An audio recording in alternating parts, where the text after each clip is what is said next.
So this is Christmas, and what have you done? Well, we've already knocked out half the songs in our bracket, and we've gotten drunk. What have you done, Karen? God. Say, what's in this drink? Oh, hey, we're recording. Welcome to part 2 of the great pop culture debate on the best holiday pop songs released between 1980 and 2020. Literally putting the fruit in fruitcake, I'm your host, Eric Resniak. Please welcome back my panelists, Curtis Creekmore, Heather McLean, and Kate Rakulia. Did you make sure to listen to part 1, where we tore through the top 32 to find the Sweet 16, as well as socks and underwear? If not, head to Spotify, Apple Podcasts, or greatpopculturedebate.com and listen now.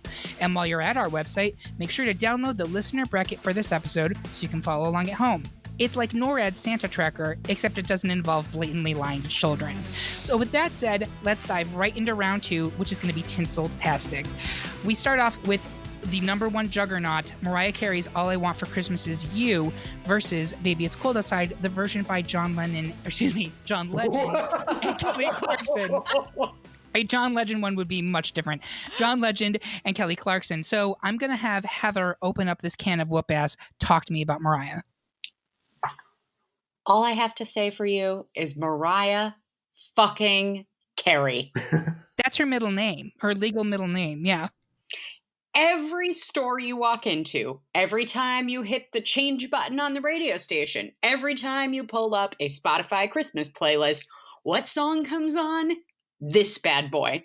And as much as I hit a moment every season where I'm like, oh God, make it go away, I have to say, this is the earworm to end all earworms.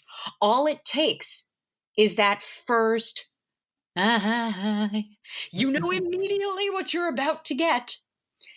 And then I have to go against, the alternative is Baby It's Cold Outside.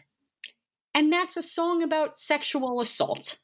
Normally, yes, but have you heard the John Legend Kelly Clarkson version?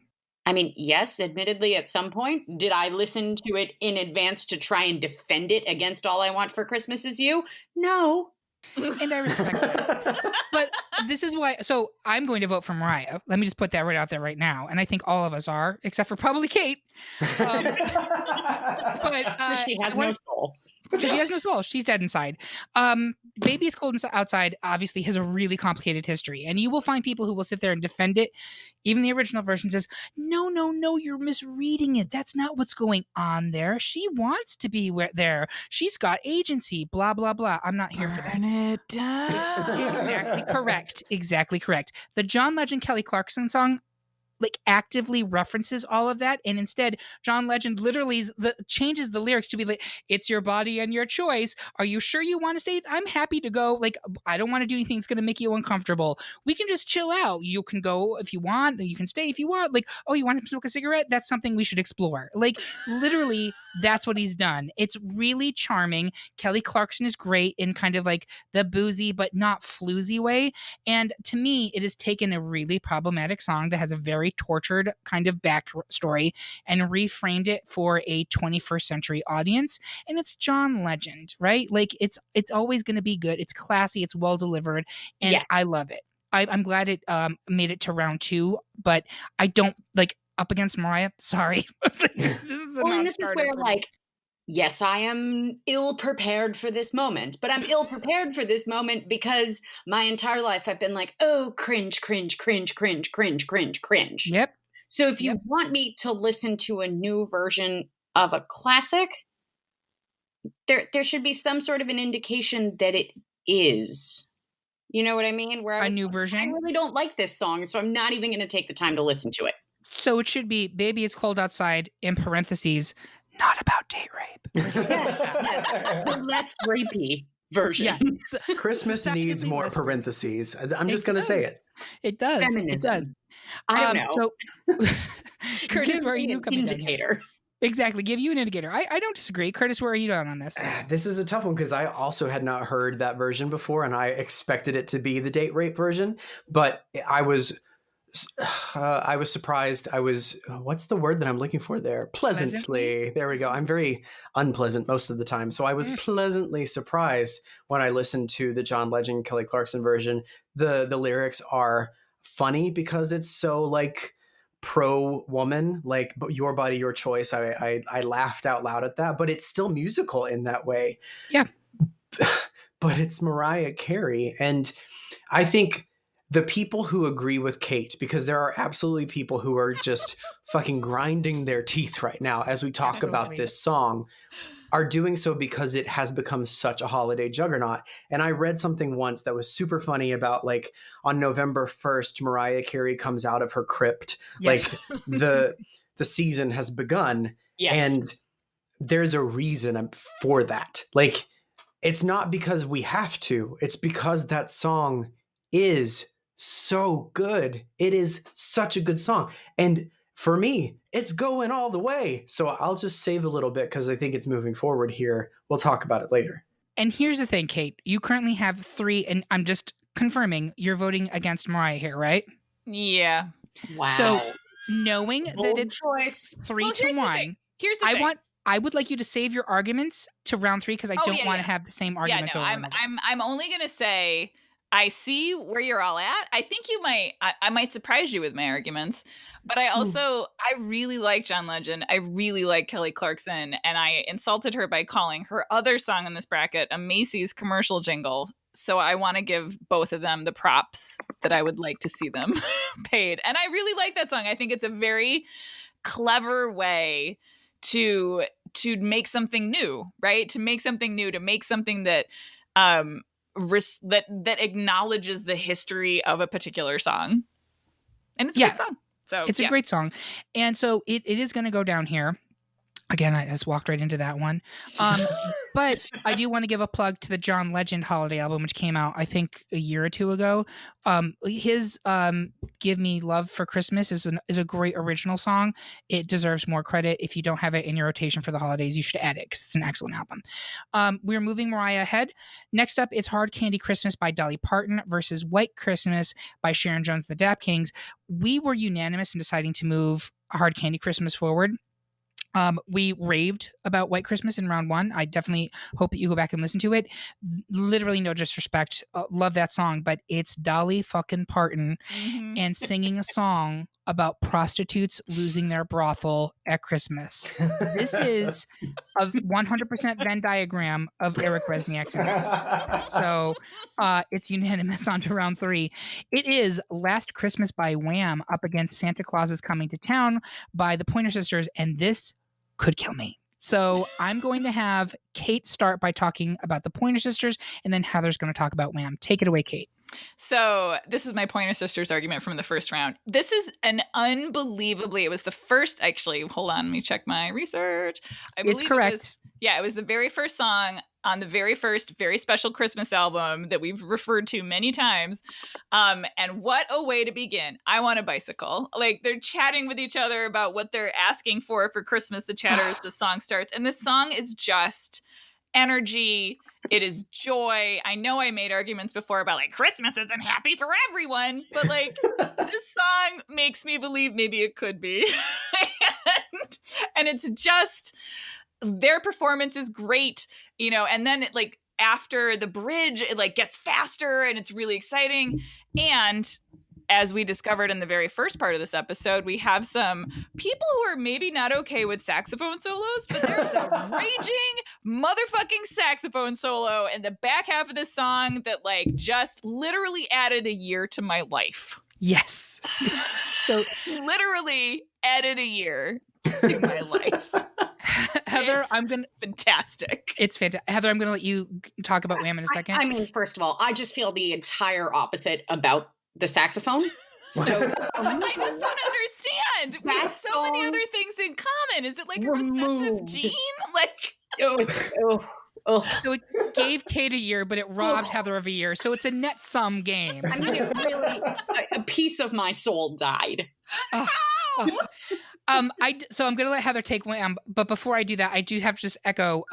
This is the Pointer Sisters is one of the first songs I listen to every holiday season because, you know, in the opening song of Ease On Down the Road in The Wiz, where Diana Ross and Michael Jackson are practically orgasmic as they follow the Yellow Brick Road, that is what happens at the beginning of this Pointer Sisters song.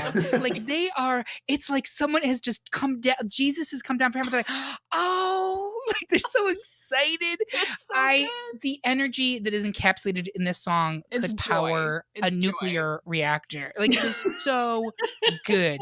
It's neutron dance, like put into a Christmas song, and it is just full bore joy. And I love it, and I will always love it. But it's up against fucking Last Christmas. Heather, take it. God. I mean, so first of all, if this song, as soon as you start to hear that synth beat at the beginning, if your shoulders don't start moving, Mm. I don't know. I think you need to like go do 6 more shots or something, or go find a shrink. But Mhm. it's just like that whole synth beat, and then you get the woes in there. Like it's 80s-tastic, right? I mean, and it's so 80s-tastic that there is in fact a game that exists on the internet called Whamageddon. Mhm. I don't know if you know about this, but it's actually a game where you try and see how long you can go without hearing this song. Mm. I just The goal like is I don't. December 1. Why would you deprive yourself of this song? I'm with you, Eric. I Why don't would you do understand. that? I want a little shoulder shimmy as soon as humanly possible in the holiday season. I react to this the same way I react to No Nut November, which I don't know if the ladies on this podcast know what that is. I mean, I can infer I what can that is. imagine. Okay, good. So I'm not going to go into it because I don't know who's listening. I'm like, why would you do this to yourself? Isn't there enough suffering in the world? Why I know, would life you is hard deliberately? enough. Yeah, like why would you deliberately avoid Wham's Last Christmas You during didn't- Christmas? You didn't Yep. pick up my life is hard enough joke and run with it. And I'm so sorry, Kate. I'm so sorry. It's okay. It's okay. I was trying Heather- to give you a present for Christmas. I mean, I also, know. we have to add George Michael died on Christmas. I Aw. So, like, how do you hate on this song? How do you not move it forward over pretty much anything else? It is un-American, and I understand that George Michael was British, He but absolutely it's was. un-American. Anything else to argue there, Heather? I mean, I think I've said enough. I think my work here is done. I think so. Un-American if you don't move this forward. Un-American. Curtis, where are you coming down on this? I do not know. I think I put Last Christmas forward on my bracket, but the neutron dance at Christmas has really swayed me a little. Compelling argument. It's a compelling argument. I think the only word that comes to mind as I think through this is give. Because throughout Last Christmas, I don't know why. I've heard tons of British people speak, but I don't think I've ever really noticed them like replacing their long A sounds with a short E in the same way that that Wham does throughout this entire song. It's give you away, but the very next day I gave it away. Like the whole thing. And I pick up on that, and I don't know why I hone in on those types of things, but I do. So does my vote really even matter, Eric? Where are you coming down here, Kate? Oh, as much as I love the Pointer Sisters, Wham is Last Christmas is Christmas. It is Christmas. Yep. Wham is life. I mean, not just with this particular song, but literally general. every Wham song. I mean, like, Yes. Past listeners will know how far I pushed Careless Whisper. So That fucking saxophone. Kate! I've never Yeah, not been myself, yo. You play the bassoon. How can you possibly love the saxophone? She's got to rep Because the I wind started section. on the saxophone, Heather. Ugh. Real talk. I started on the saxophone. And then my teacher was like, "You're tall and nerdy, and this won't hurt your cred. Try the bassoon." Tall and- That's how I ended up as a bassoonist. Yep. there you go. Yep. So it sounds like we're at least 3 for Last Christmas. Do you have a vote here, Curtis, or are you like completely torn? No, I'll vote Last Christmas because it is pervasive. It is everywhere. And it's very similar to All I Want for Christmas Is You. It's everywhere because it's a good song. So I'm happy to push it forward. Okay. So that is unanimous, but I do really want to stress to people, if somehow you have managed to not listen to the Pointer Sisters version of Santa Claus is Coming to Town. Look at your life. Look at your choices. Exactly. Rectify that immediately. It will bring you joy. It will give you the life that you're looking for. So next we have Christmas Wrapping versus Hanukkah Song. And before we started round 2, we all agreed that we're all putting Christmas Wrapping forward. I think Curtis actually abstained in this Yeah. particular one because he hates both songs equally. But the other 3 of us love Christmas Wrapping. And I'm sorry to our Jewish friends, but we're gonna knock. Technically, Dick in the Box still references Hanukkah, so you still have a horse in this race. All right, moving on. Wow. Yeah, If that's yeah, not there the you go. Jewish experience, I don't know what is. There is a really unflattering joke that I could make there, and I'm not going to do it. Look at you showing restraint. I know. Usually it's the restraints on me, but things have to change. Next up, we have "Do You Hear What I Hear" by Whitney Houston versus "Christmas Baby Please Come Home" by U2. And it was another unanimous decision pre-round 2 that Whitney's getting the free pass. There's no question. I don't think any of us are particularly fond of that U2 song, even if Kate does love U2 unironically. I do. Speaking of Kate, Fairy Tale of New York by the Pogues versus Mele Kalikimaka by KT Tunstall. And Kate, go ahead. All right, so I really do see which way the wind is turning, but I will tell you why I really love this song. The drunk tank thing in the beginning is fucking garbage. I get it. And what makes this song for me is Christy McCole. Her voice is a perfect bell. And the story of this song, it is a song about youthful hope and promise gone to shit.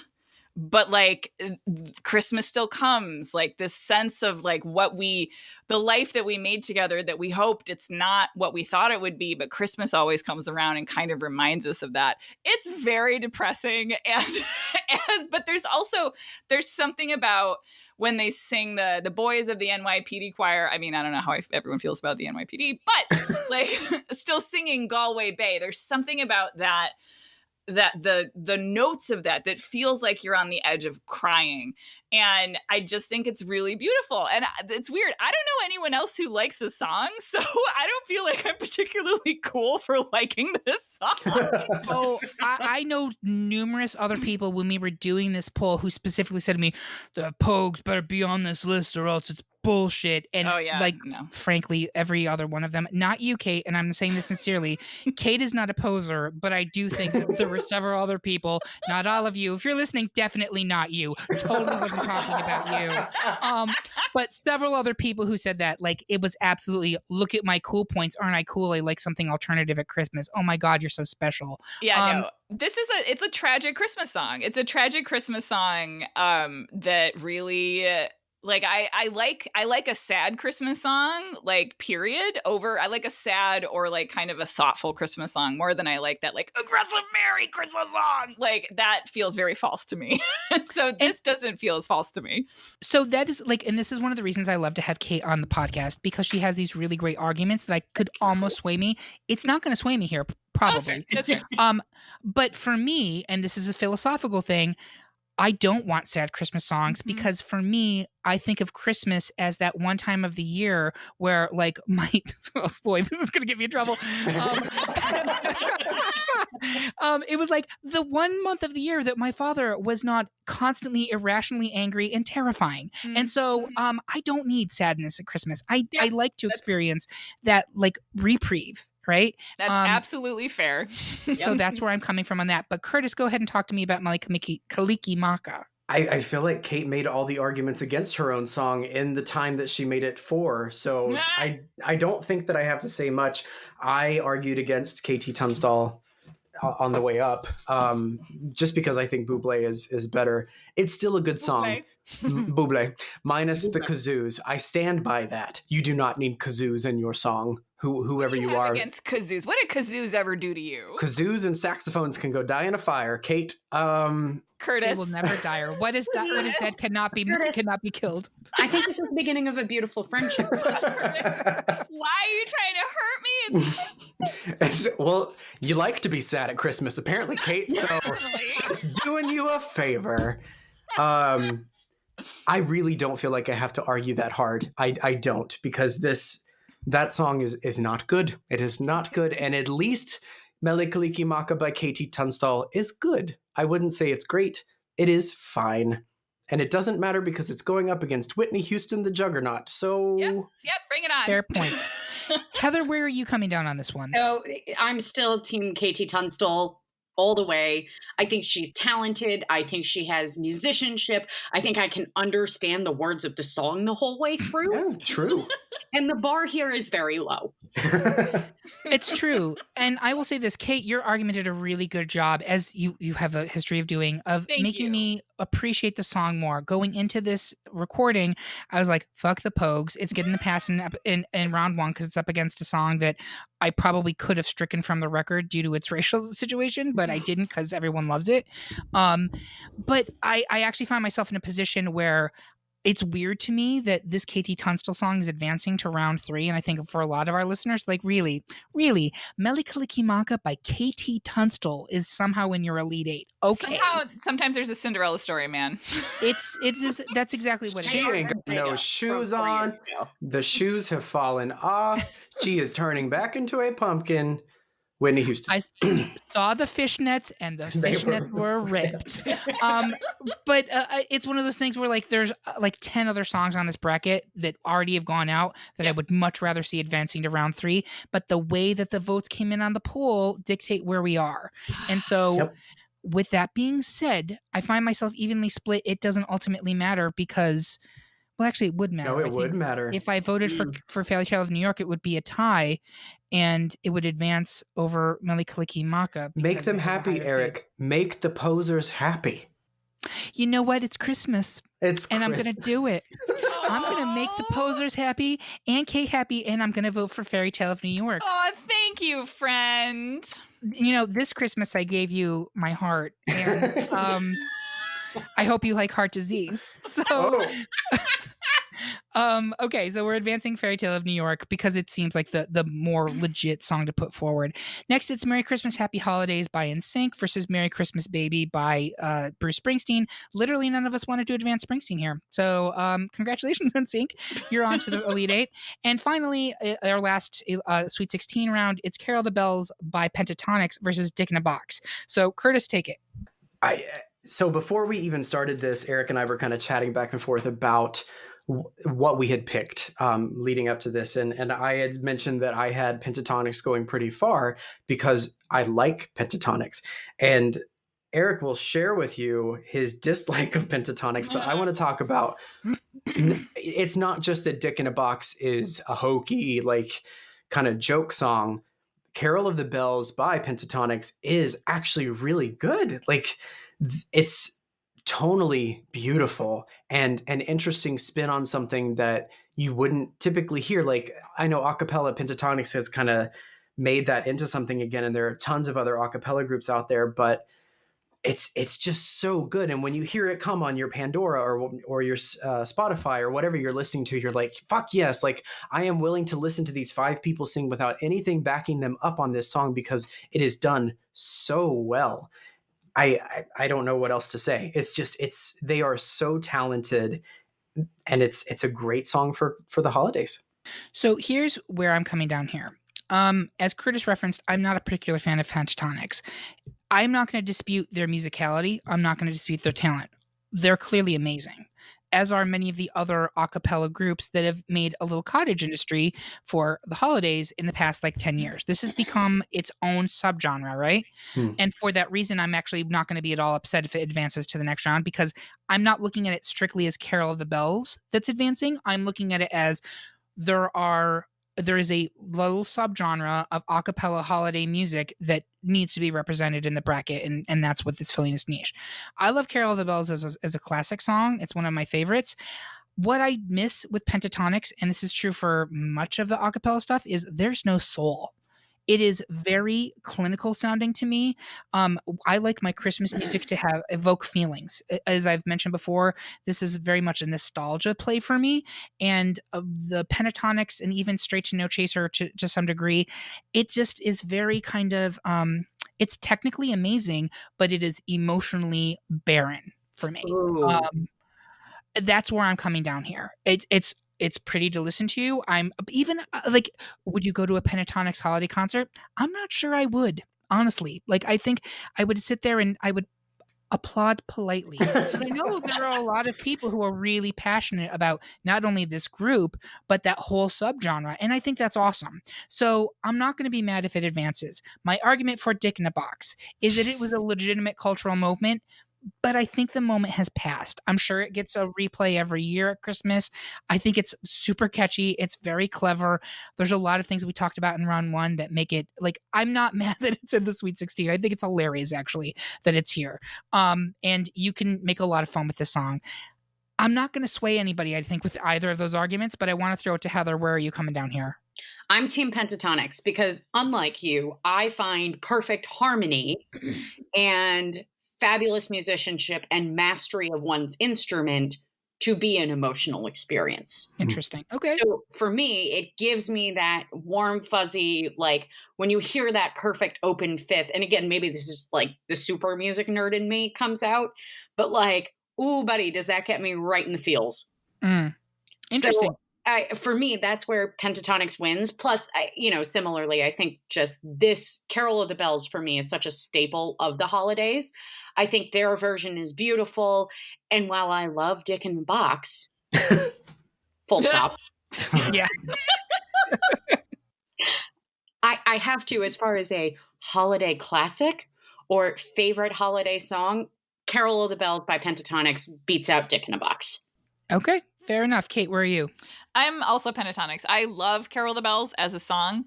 But I do share your feelings, Eric, about the sort of intense clinical nature of Pentatonics. There's something about it that feels less human to me, which I don't even know, like, if that, it just, there's something about it that doesn't feel warm.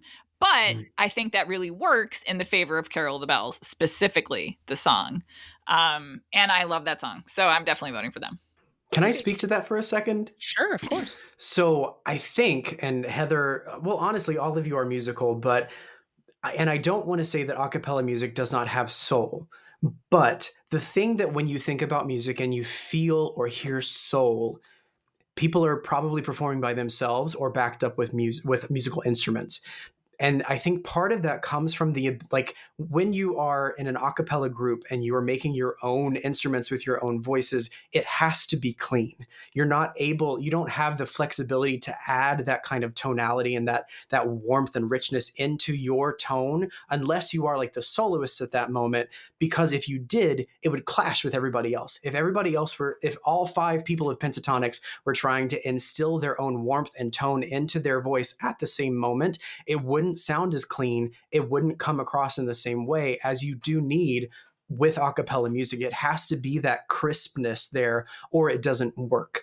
So maybe I'm talking out of my ass. I've never been part of an a cappella group, but I know music. So I have a feeling that that's what it's coming from. And I can understand what you all are saying. But like what Heather said, that like clinical, like it is, you could fucking eat off that plate. It is so clean. That is impressive. That is difficult to do. And that is impressive to me. And I think that's why I love Pentatonics so much just in general. But this specific song it's a beautiful classic and it's done so cleanly. And that's hard to do. I think that's a really interesting argument. And I'm not necessarily going to, I'm going to disagree with you. I'm thinking of barbershop quartets. I'm thinking of, I cannot believe I'm making this argument, especially on a holiday episode, but the Oak Ridge Boys. Those are a cappella. Speaking my language. Right? Those are a cappella arrangements, and there's plenty of emotion, and it's still very precise. Yep. So I don't think that a cappella has to be clinical, but for whatever reason, Pentatonics in particular. I think Pentatonics are clinical. I think they're very, and that just like, I don't super love a cappella music in general, except for the college boys when I was in college, because they were cute and they were singing. And they knew what they were doing. Oh, they did. I'm totally with you. But I think that is a very specific Pentatonics. Precision is their bag, right? And they would be the villains in the like scrappy, movie about the riff off. Yes. Yeah, they would be the like, we're perfect, and like the scrappy people who came in and were like, we have heart, would be the winners. Pentatonics, absolutely. Would be the It's true. Sorry. So what I'm trying to say is they're the Germans in Pitch Perfect. Yeah. Yes. Yeah. Yes. I was going to go with the Rancho Carne Toros, but sure. Whatever your frame of reference is.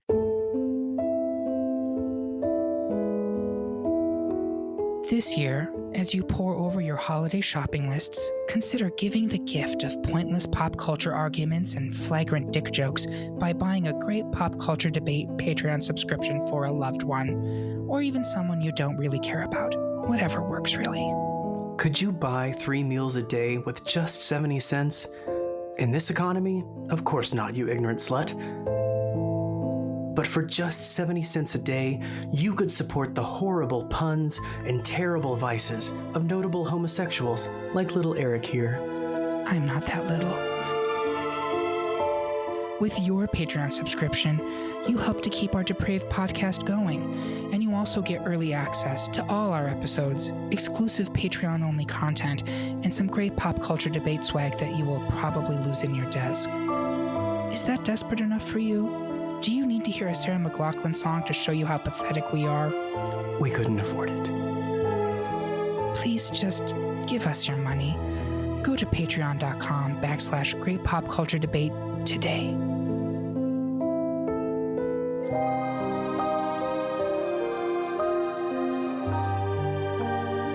Okay, so we are advancing pentatonics. So we have an Elite 8 of All I Want for Christmas. Well, we'll start with All I Want for Christmas Is You versus Hard Candy Christmas. I'm going to go around the horn here. Curtis, where are you voting on this one? Oh my God. This is the hardest one. This is the hardest one left for sure for me.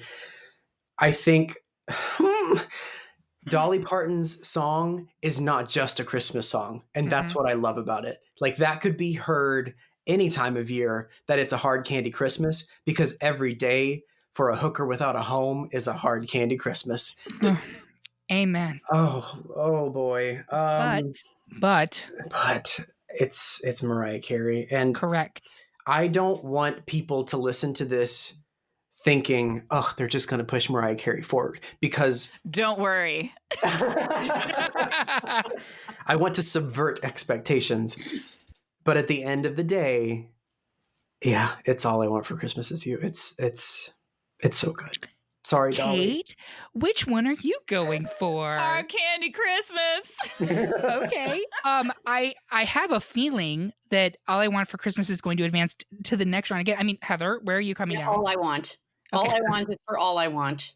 Yes. So, Kate, with your permission, I would like to defer your argument to Final Four, because I think that's when it's really going to get to fisticuffs. Quite all right. It pains me physically to do anything against Dolly Parton. I say that, and I actually voted against Dolly in the holiday Christmas special episode we just recorded this past weekend. But I can't deny All I Want for Christmas Is You. I can't. So we will be advancing that to the Final Four. Next, it's Last Christmas versus Christmas Wrapping. Ugh. Kate. Oh, me? Yeah. I have to give it to Last Christmas, but I really, really love Christmas Wrapping a lot. And partially because it has that lyrical thing, right? Like the singer doesn't feel great about Christmas, but she goes to the store to get some cranberry sauce or something, and she runs into someone that she had a connection with, and she's like, oh, maybe Christmas will be great. Like, it's just a really sweet Christmas song. And It is. I It's a great really, little really story. like it. I like it way more than I Know What Boys Like. I Know What Boys Like is inane and repetitive, sorry. But Christmas Wrapping is delightful. It is. All right. But you're voting for Last Christmas, just to be clear. I am voting for Last Christmas, yes. Heather McLean. Oh, George Michael. All the way, all day, every day, wham. You're speaking my language. Curtis. This is not a question. I actively hate one of these songs, Eric. Merry Christmas, Merry Christmas. It's We couldn't miss this one this doesn't year. matter. Doesn't matter. It's gone. Bye. Bye, waitresses. Bye, Merry Christmas and your friggin' saxophone. Bye. I just don't understand. Why have I you not don't accepted either. saxophones as your lords and saviors? Come on. Exactly. I played the Because trumpet. it's not a real instrument. What? What? No, it is. It is. I It's a feel like larger you're kazoo. Taking crazy pills. Kate, you and I are going to be the core of a best saxophone solo bracket at some point in the next year. Don't And we are going to tease me bring here. it back. No, I'm not teasing you. I'm telling you. This is happening. Can I quickly tell you what a saxophone is to me? A saxophone to me is 1991 at what my town called the Water Festival, which was basically a small girls pageant, and they played Kenny G. Yep. We were at the pool. That's not a saxophone, Curtis. That's a soprano saxophone, first of and all. it's not the saxophone's fault that someone misused it. Are you really getting that pedantic that we're Really? going to say a saxophone and a soprano saxophone are not of the same thing? Yes. We're going to table this, Oh folks, my and we're going to come back to it in 2021. I'm telling you it's going to happen. All right. You so can the reach us at greatpopculturedebate@gmail.com. next up, we have Do You Hear What I Hear versus Fairy Tale of New York. Heather, start me off here. I mean, really? Are we actually having a conversation? Like, I don't know. What do you want me to say? I've voted against the Pogues every single time, and it's Whitney Houston. It's Whitney. It's Whitney, bitch. Okay. Kate, you're actually the one that I'm interested here. What are you it's thinking? Whitney. It's Whitney. This song is fucking transcendent. It is. Okay. And Curtis, I'm going to assume that you're pro Pogues. I have suddenly changed my mind. No, it's Whitney. It should have been Kelly, but it's Whitney instead. What? Yeah, Next. yeah. Look at my bracket, people, which you can't see, but it was Kelly. No, we'll put it up on the website. People can check what they have. And laugh. And laugh at your failures. Next up, we have Merry Christmas, Happy Holidays versus Carol of the Bells. Kate. Carol the Bells. Curtis. Ooh. Merry Christmas, Happy Holidays. Heather. Merry Christmas, Happy Holidays. Yeah, it's Merry Christmas, Happy Holidays. Yeah. I have to say, literally, when you were like, Merry Christmas, Happy Holidays, I was like, what the fuck is that? Oh, that was NSYNC, right? It is weird that you were not familiar with that song. Not prior to even this. Yeah. blip Was- on my radar. Wasn't it used in like an Old Navy commercial or something? Oh, Like, it yeah. Probably, stuck, which like- is why I don't remember it. You had such sad Christmases, Kate, it seems. I Welcome had- to Central New York. What I had were Johnny Mathis Christmases and Muppet Oh. Christmases, but that's for next year. It is, and that's not a bad thing. I will say that. You also had And also- Carpenter's Christmases, didn't Carpenter's you? Christmases and Carpenter. Anne Murray Christmases. She's Canadian. Mhm. Exactly right. So that'll be 2021 debate, folks. So our final four. All I Want for Christmas Is You by Mariah Carey versus Last Christmas by Wham. Do You Hear What I Hear by Whitney Houston versus Merry Christmas, Happy Holidays by NSYNC. I always like to step back, take a look at the final four. I think this is a great group of final four. I don't know if they're all one seeds, but they may be. If they're not, Yes. Yeah. Yeah. I think that is the correct final four. I'm pleased with it. So we're going to open it up, and this is where Kate's going to get into it. I'm So- going to have Kate start. Go for it. Let's hear I it. feel like you're expecting me to come out and be like, this song is trash. This song is not trash. I have accepted Mariah Carey as my Lord and Savior. I have a single that I bought over the wall of emotions. Like, she's extraordinary. This song is an earworm that is aggressively fine. It's fine. The literal, there's like a verse, and then the verse that follows it is the same fucking verse. Like, no. I actively, when I hear this song, I turn off the radio, I step away. This song is, if it had not been overplayed, if it was not in Love Actually, maybe I wouldn't have such a strong reaction to it. It is aggressively fine, and I don't really have any warm, fuzzy feelings about it whatsoever. I'm sorry. Do you hate Love Actually too? Yes, I don't really care for it. Yes. Interesting. This says a lot about you as a person. I'm learning more. I mean, this like, I will claim it. I mean, maybe I would like Love Actually better if any of the women got a chance to not suffer or always be in subordinate positions to the men that they are courting. Sure. And I will also, like, I'm not a huge Love Actually fan either. And that's going to be another debate at some point is Christmas films. Oh, wow. I've had enough beer now that I'm getting real stroppy. She's getting in the love it. Curtis area. It's real fun. Okay. So, Kate, you're definitely voting for Last Christmas is what I'm hearing. Oh, hell yes. Oh, hell yes. Curtis, where are you voting? So I think the thing that I like the most about Last Christmas is that it has spawned so many people doing covers of it. And the difference between these two songs, because there are obviously like 5 billion covers of All I Want for Christmas Is You, no one does it better than They're all trash. Mariah Carey. They're all trash. They're all trash. Yep. The Last Christmas, like even the Glee Last Christmas with Leah Michele and Corey Monteith, fucking good. Fantastic even. Like it's in the same realm as the original. No one touches Mariah. And I'm sorry, people who are listening, if you expected me to subvert expectations by voting it down. I can't. You come to us. You can reach us at greatpopculturedebate@gmail.com and tell us why you think Mariah Carey's All I Want for Christmas Is You did not deserve to at least get to the final 2 here. Oh, it deserved to be here, but it's aggressively fine, and I will take that to my grave. Well, we're in the final 4. I'm moving it to the final 2. I'm joining you, Curtis. I'm 100% moving it to the final 2. And I think you said exactly what I would have said, which is no one delivers this like Mariah. You can't. Because nobody else has a 7-octave vocal range. No. And it's not just the vocal range, I would argue. I think she actually performs the song. Yes. Not just like vocally, but like the flavor, the attitude, the energy she brings to the song. Unimpeachable. But I'm also going to vote for it, and I'm going to save my real argument to the final 2 because I feel like I'm going to need to. We have the last of the final 4 is Do You Hear What I Hear by Whitney versus Merry Christmas, Happy Holidays by NSYNC. And I'm actually really torn on this one. I'm going to give it to Heather first. I'm still going NSYNC. Still going NSYNC. I love Whitney. Love Whitney. And I love this song. But if you said to me, hey, Heather, what's Christmas for you? The 2 songs that are Christmas for me, Mariah Carey and Merry Christmas, Happy Holidays. I think that's fair. And I think because you're a 90s kid, right? 87. Yeah. Oh, God. So, I'm going to call you like you were like a kid in the 90s. Yes. So this would be formative for you in a way. Yes. And so would Mariah. Like that's, Yep. You were a kid when that happened. Curtis. I am merely 1 year older than Heather, so I think we're in the very same boat.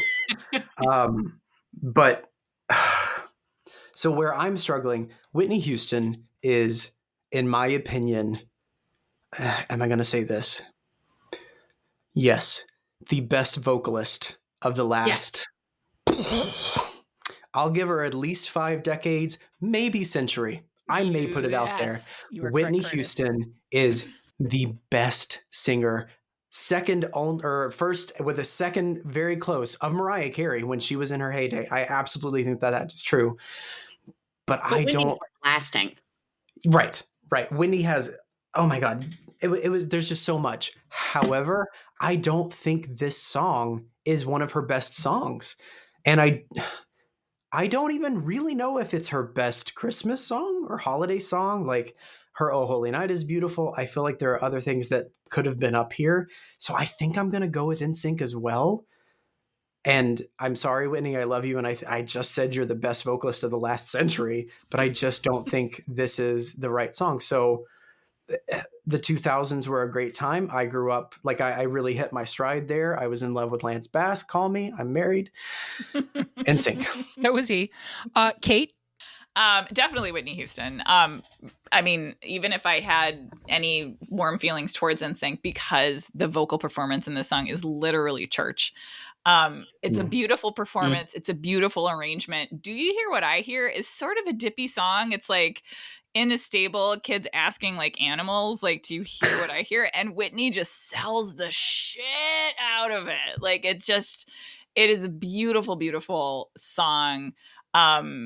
That I heard a lot when I was a young kid because we had these CDs.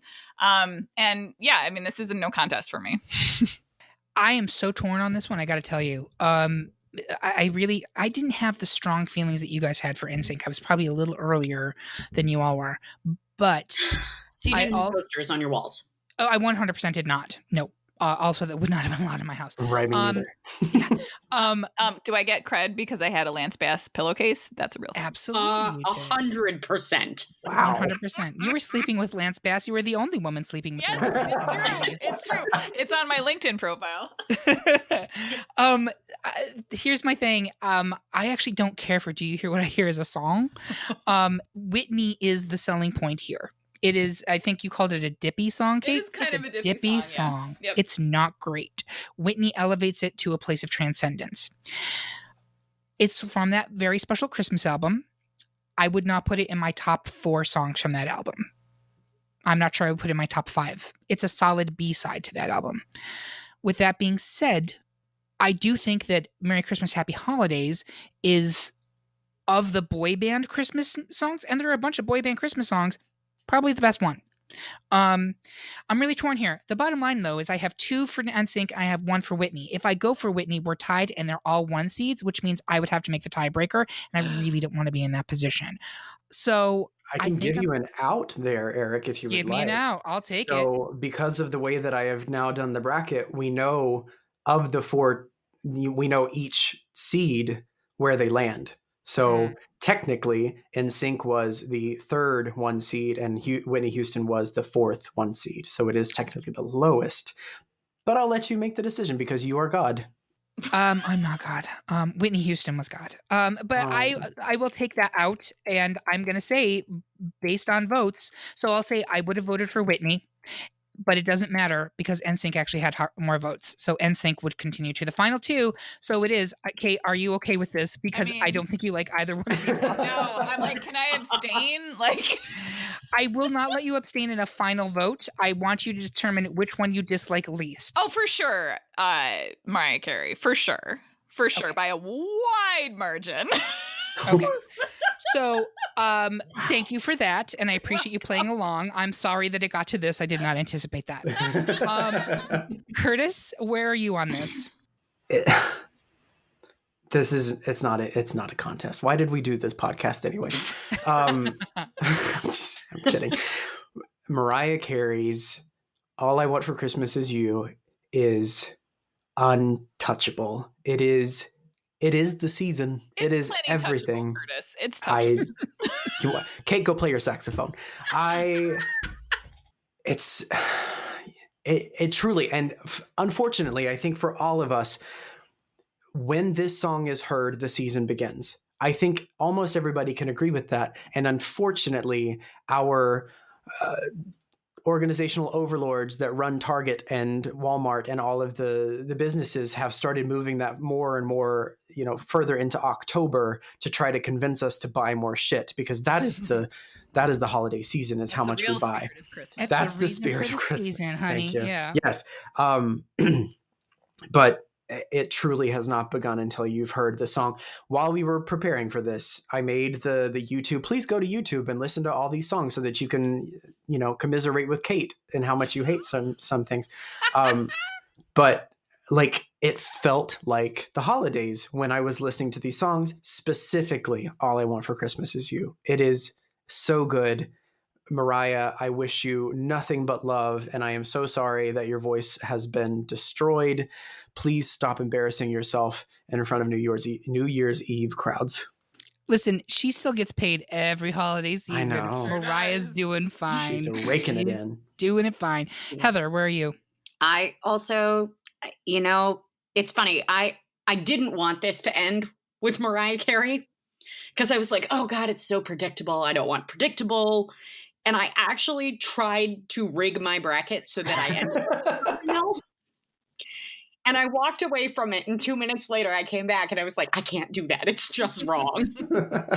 And so here we are with me selecting Mariah Carey because woman's queen of Christmas.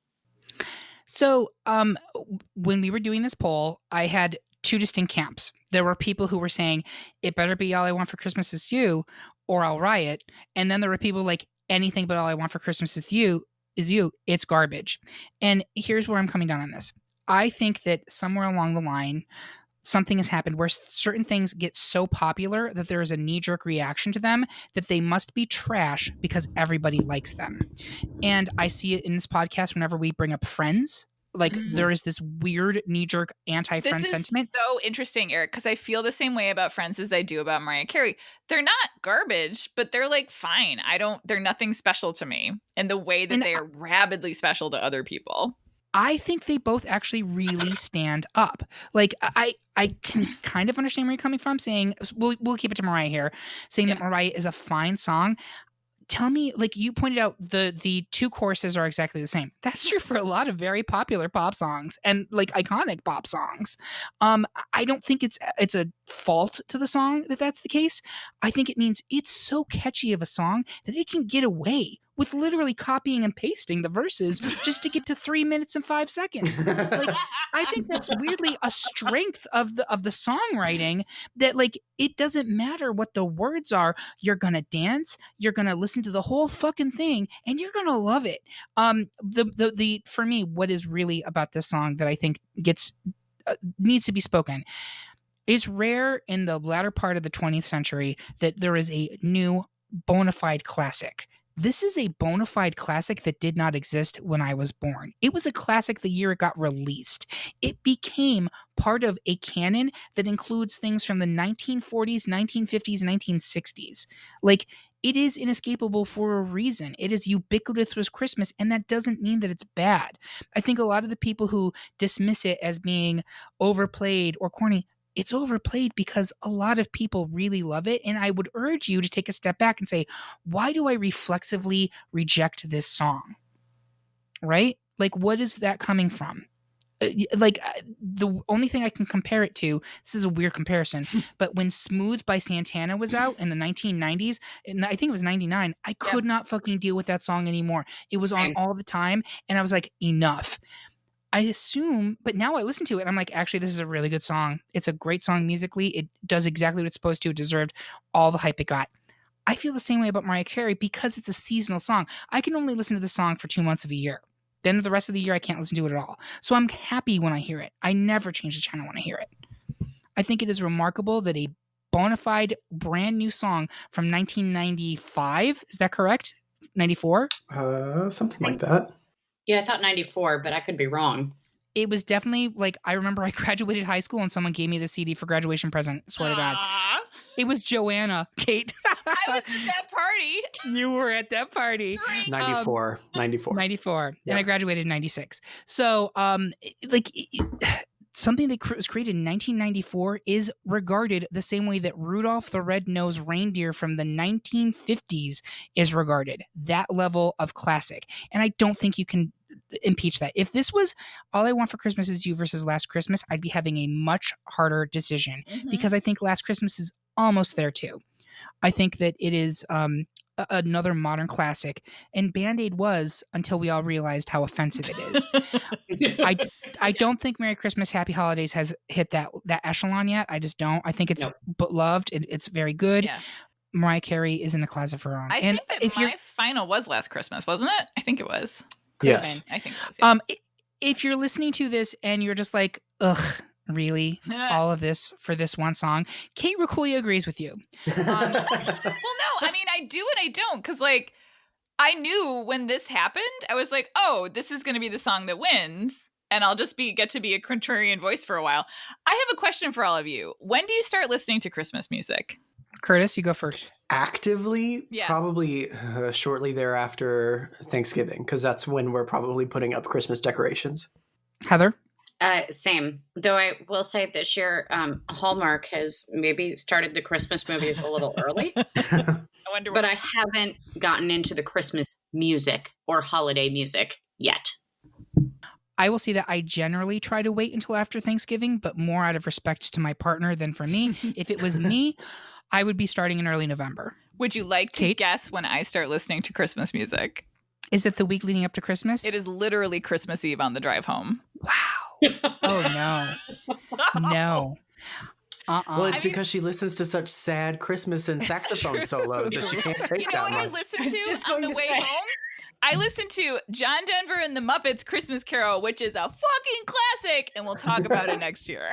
We are going to talk about it next year, absolutely. But for this year, war is over if you want it, Kate. And we have won this war. I do want it to be over. Mariah is my Lord and savior. She's amazing. Give her all the money. Like, Give her all the money. She's earned it. The best holiday pop song of the past 40 years is Mariah Carey's All I Want for Christmas Is You. Do you agree with our picks? Have we made your personal naughty list? Tell us what you think about this episode at greatpopculturedebate.com or by hitting us up on Instagram, Twitter, or Facebook. Make sure that you hit subscribe to hear about all of our upcoming episodes, including a super fun holiday TV special minisode dropping in early December. Please rate and review us on Spotify or Apple Podcasts, and if you feel like it, you can stuff our stockings by supporting us over at Patreon. Thank you to everyone for listening, and thank you to my panel, who are my Christmas angels. We hope that you and yours have a safe, happy holiday, and remember, Santa is watching, so if you want to get the really good presents, put on a show for that old creep. Have a good night. bye.